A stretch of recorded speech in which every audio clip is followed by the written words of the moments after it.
युग आदमी से आदमी क्यों दूर होता जाता है।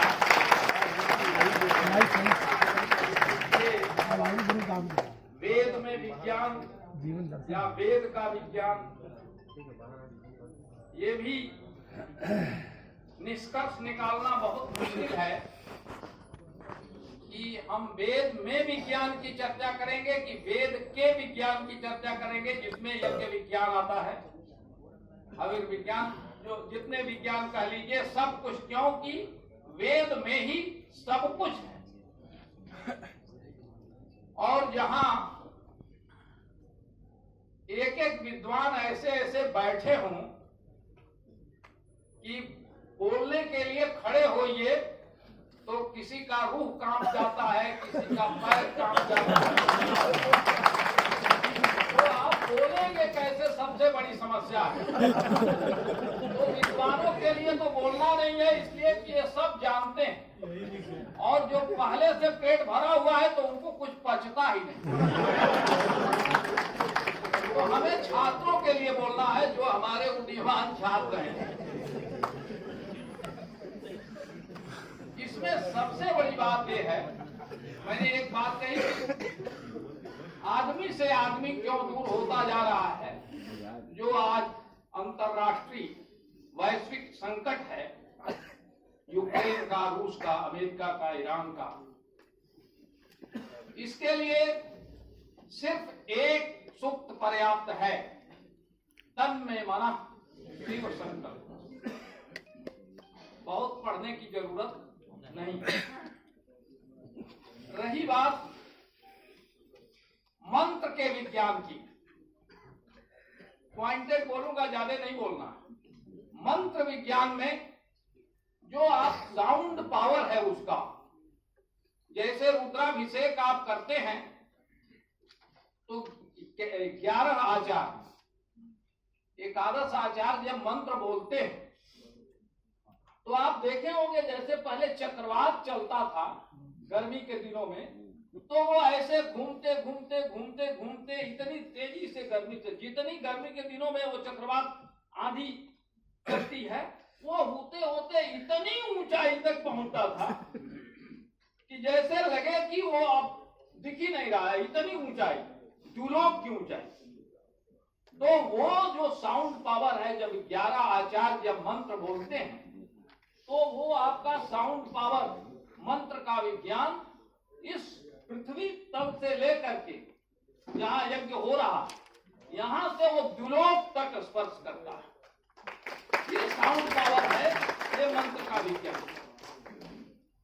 केवल मैं इंडिकेशन, संकेत करूंगा, सभी विद्वान बैठे हैं और इसमें बहुत पृष्ठ प्रेषण भी होता है। मैंने पहले कह दिया है कि मैं किसी विद्वान के लिए नहीं बोलूंगा। दूसरी बात, जो सृष्टि विज्ञान है, सृष्टि विज्ञान में आज हमने पहले मंत्र बोला, अग्निना रहिमस्मत् दोषमेव दिवेदी। हर आदमी पुत्र ही चाहता है, और भारतीय संस्कृति में यत्र नार्यस्तु पूज्यन्ते रमन्ते तत्र देवता, ये तो दोनों कंट्राडिक्टरी है। 36 का आंकड़ा है। तो इसके लिए सृष्टि के विज्ञान में कैसे हम जाने, तो इसके लिए मेडिकल में अल्ट्रासाउंड, लेकिन अल्ट्रासाउंड वालों ने, मेडिकल के जितने लोग यहाँ हैं, मैं चैलेंज नहीं करता, लेकिन वैदिक दावा जरूर करता हूं कि उनको प्रजापत सूक्त जरूर पढ़ लेना चाहिए, क्योंकि हर अल्ट्रासाउंड कराने जाइए तो कहता है भर पेट पानी पी करके आए, और यदि पानी पी के आप नहीं गए तो अल्ट्रासाउंड करने से इनकार कर जाइए, पानी पी के तब आइएगा 1 घंटे बाद। अब इसका विज्ञान, अल्ट्रासाउंड का विज्ञान क्या है। आपो हयत् बृहद् विश्वमायं गर्भं दधाना जनयन्ति अग्निं ततो देवानां समवर्तता सुरेका कस्मै देवाय हविषा। ये अल्ट्रासाउंड तो वहां है ऋग्वेद 121 में, 10/121 में। तो ये अल्ट्रासाउंड जो है इसको पढ़ना चाहिए जितने मेडिकल वाले हैं उनको, इसलिए नहीं पढ़ना चाहिए कि मेडिकल वाले नहीं जानते हैं। पढ़िए, उसमें और चीजें मिलेंगी। और मैं साइंस से बड़ा भाष्यकार किसी को नहीं मानता,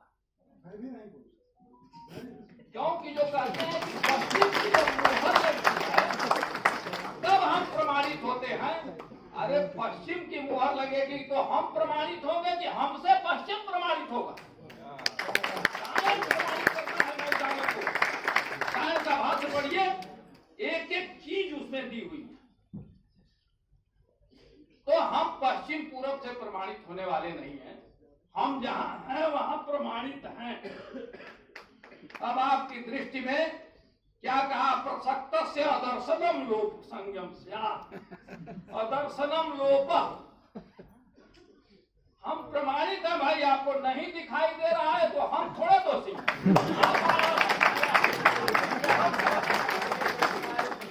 नहीं दोषी, अब देखिए प्रोफेसर मनोज मिश्र जैसे विद्वान बैठे हुए हैं, आप उनको उत्साहिए मत बोलिए।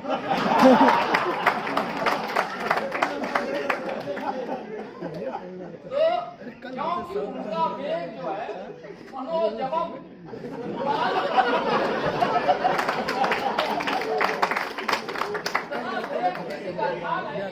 क्योंकि सूर्योदय से पहले संजीवनी बूटी ला ली। तो वो एक मानक है हनुमान जी हमारे यहाँ, वो एक अलग प्रकरण है। और क्रम का पालन यदि नहीं हुआ, क्रमबद्ध ज्ञान विज्ञान है ना, तो तुलसीदास जी ने तो क्रम का पालन नहीं किया। केवल शास्त्र ही, शास्त्र तो बहुत लिखा हुआ है, उसमें क्रम का पालन नहीं किया। क्योंकि देहु प्रथम पर भरता ही टीका और बल दूसर मानव कर जोरी पूर्वनाथ मनोरथ मोरी तापस शेष विशेष उदासी 14 वर्ष राम। पहला वर्ष यदि हो गया होता तो भारत राजा हुए होते और राजतंत्र चलता और राम को वनवास नहीं होता। अब आप ये कहिए कि तुलसीदास जी ने क्या किया? तुलसीदास जी की यहाँ क्या जरूरत है? तो क्रमबद्ध ज्ञान यदि विज्ञान है, अब विज्ञान और विद्वान दो शब्द हैं, इसको कौन प्रमाणित करेगा? पहले के विद्वान होते थे, उनको किसी प्रमाणित करने की जरूरत नहीं होती है।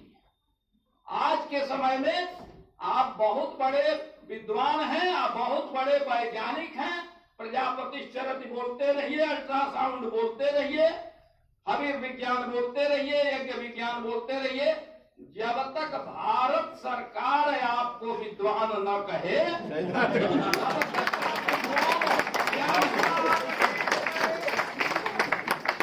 ये सब हवाबाजी है। और जब भारत सरकार की मुहर जिसके ऊपर लग जाती वही विद्वान है और वही विज्ञान है।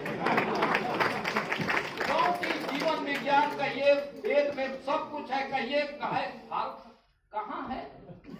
कहाँ है? नहीं मानता। अरे अर्जुन ने कहा था भगवान से कि हमको तो नहीं दिखाई दे रहा है, कहाँ महाभारत हो चुका है? ये 10 तो सब मरे पड़े हैं हमारे अंदर, देखो दिखाई देगा तब तो देखोगे। तो दिव्यम ददामि ते चक्षु पश्य में योगमेश्वर, तो दिव्य चक्षु मिलेगी तब तो दिखाई देगा। अब देखने वाला कहता है कहाँ दिखाई दे रहा है? अरे तुम्हारे आचरण में तेज है कि देखेगा? कभी संध्या वंदन करते हो कि दिखाई देगा? सूरज को अर्घ देते हो कि दिखाई देगा? ब्रह्म मुहूर्त में उठते हो कि दिखाई देगा? कोरोना काल बीत गया, कितने बीमार हुए, कितने चले गए, कितने हैं? मैंने एक प्रयोग किया था, इतनी बाधा आई, 30 दिन भी प्रयोग नहीं कर पाया। आप आचरण में उतारिए तो पता चलता है कितनी कठिनाई है। सब लोग यहाँ बैठे हुए हैं, यहाँ एक से एक कुलपति प्रोफेसर सुदर्शन शर्मा गुरु जी बैठे हैं। कहने का मतलब ये है आपके वेद में विज्ञान दिखाई नहीं। अरे तुम्हारे आचरण में विद्वान है कि तुमको दिखाई देगा। भवानी शंकर वंदे श्रद्धा विश्वास रूपिणो, कुछ चीज दिखाई नहीं देती, उस देखने की दृष्टि नहीं है। अर्जुन जैसा योद्धा, अर्जुन जैसा श्रोता, भगवान श्री कृष्ण जैसे गुरु, और उसको नहीं दिखाई दे रहा है, तो तुम किस खेत की मूली है कि तुमको दिखाई देगा? तुम्हारे आचरण में ग्रहण करने की क्षमता नहीं है तो कैसे दिखाई देगा? अब यहां से नहीं, बहुत कुछ नहीं बोलना। हाँ, एक आयुर्विज्ञान के बारे में जो मेडिकल साइंस है और आयुर्वेद है, आयुर्वेद में क्या श्रेष्ठता है मैंने पहले कह दिया, बहुत बोलना नहीं है। तो कहने का मतलब यह है कि आयुर्वेद में, किसी भी मेडिकल साइंस में, किसी भी केमिकल में, टेबलेट में, केमिस्ट्री में, जो भी है, कोई डिवाइन पावर नहीं। आयुर्वेद में डिवाइन पावर है। आप धन्वंतरी से शुरू करिए और उसके बाद हर वनस्पति का एक देवता है, वो चाहे नीम हो, चाहे धतूरा हो, चाहे हल्दी हो, चाहे तो उसका देवता। तो आयुर्वेद में आपकी जड़ी बूटियों, उसके रस के साथ उससे संबंधित जो देवता है उसका पावर इंक्लूड रहता है, तब वो रोग को ठीक से, जड़ से ठीक करता है।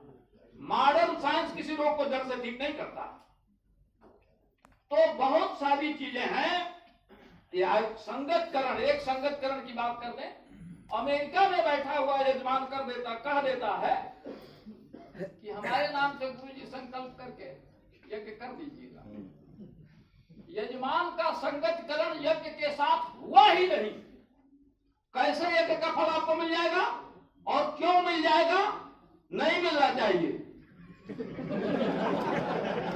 तुम यज्ञ के पास बैठे ही नहीं, देखो आहुति डाले ही नहीं, यह होना ही सब हो जाएगा, तो संगत करण का मतलब क्या रह जाएगा? ये वैदिक क्या करेंगे?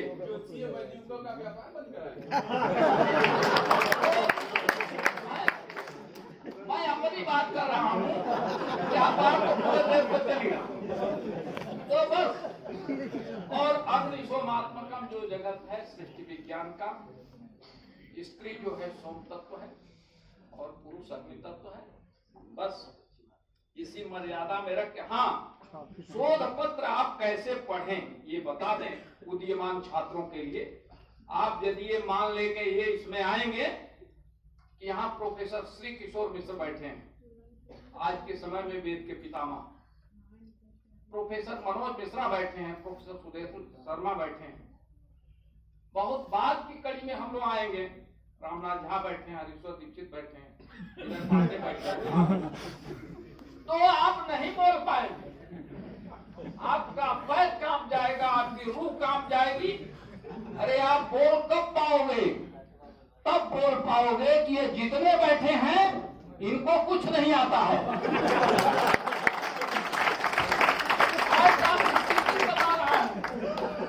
हमारे पिताजी आज नहीं है और वो बताए थे आर्ट ऑफ स्पीकिंग। जब तक ये मानते रहोगे कि हमसे मनोज मिश्रा ज्यादा विद्वान हैं, तब तक कभी नहीं बोल पाओगे।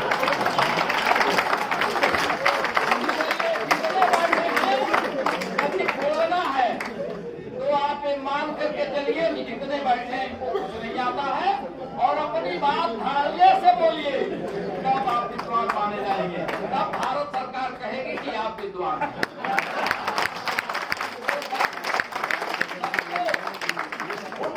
छात्रों के लिए मैंने एक टिप दिया है, क्योंकि आप कुछ सीखने आए हैं, कुछ जानने आए हैं।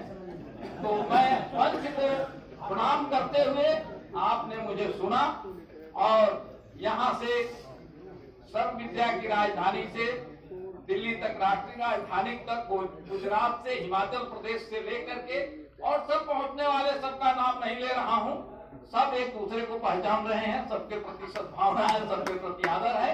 मैं सबको एक बार पुनः प्रणाम करते हुए और उदीयमान छात्रों को आशीर्वाद देते हुए मैं अपनी वाणी को विराम देता हूं। तन में मना शिव शंकर को।